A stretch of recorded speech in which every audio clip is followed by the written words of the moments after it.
Minum susu telah menjadi kebiasaan banyak orang, baik anak-anak maupun orang dewasa. Bahkan, ada sebagian orang yang meminum susu setiap hari di pagi dan atau malam hari. Hal itu dikarenakan susu memiliki nutrisi tinggi dan sangat bermanfaat untuk kesehatan. Sobat IPB, tahukah? Jika selain berasal dari sapi, susu juga bisa kita dapatkan dari hewan mamalia lainnya, seperti kambing dan domba.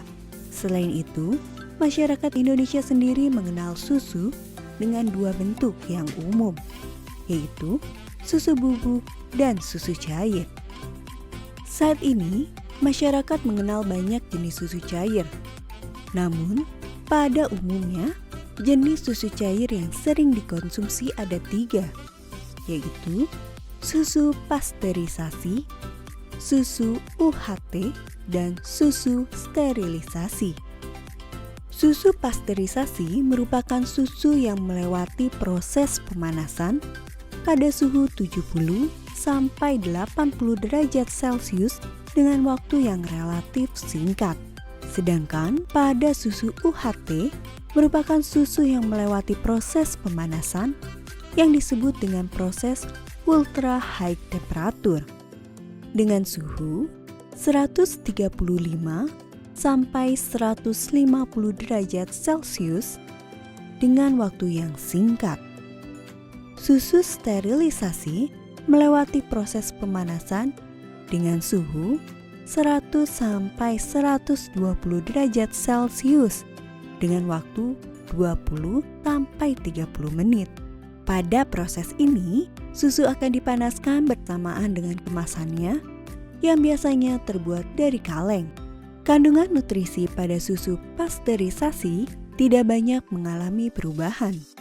Berbeda dengan kandungan pada susu UHT dan sterilisasi, di mana ada beberapa vitamin yang hilang dan terjadi denaturasi protein. Namun, pada susu UHT dan susu sterilisasi tidak mengandung mikroba seperti pada susu pasteurisasi karena sudah melewati proses pemanasan dengan suhu tinggi sehingga lebih tahan lama. Selain itu, kita juga dapat membedakan susu pasteurisasi, susu UHT dan susu sterilisasi dengan melihat warna, mencium aroma serta merasakannya. Nah, Sobat IPB, berikut tips cara membedakannya. Perkembangannya di masyarakat yang beredar adalah susu memang yang sudah dalam kemasan. Jadi kalau misalkan untuk membedakan secara kasat mata yang pertama kali pasti melalui kemasan. Yang kemasan biasanya untuk susu UHT dia menggunakan kemasan yang biasanya kita lihat Tetra Pak ya. Kemudian yang susu sterilisasi biasanya dalam kaleng. Nah, susu pasteurisasi bisa menggunakan botol ataupun juga bisa menggunakan kemasan karton dan lainnya. Ini yang pertama. Yang kedua, jikalau memang kita mau membedakan secara khusus antara ketiganya, yang bisa kita lihat adalah kalau susu pasteurisasi itu terlihat lebih agak kental ya dibandingkan dengan ketiga susu yang lainnya, dibandingkan dua yang lainnya. Kemudian dari segi aroma, nah dari segi aroma atau bau itu antara ketiganya, antara susu sterilisasi, susu pasteurisasi sama susu UHT, susu sterilisasi itu memiliki aroma yang lebih kuat ya. Jadi aroma terlihat ketika kita cium itu aromanya seperti aroma susu yang sudah matang. Nah, itu yang membedakan antara ketiganya.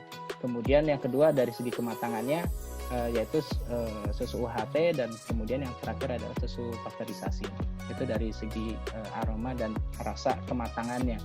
Kemudian kalau dari segi warna, nah antara ketiganya warna yang agak lebih kecoklatan itu adalah susu sterilisasi, kemudian ada susu UHT, dan kemudian yang terakhir adalah susu pasteurisasi.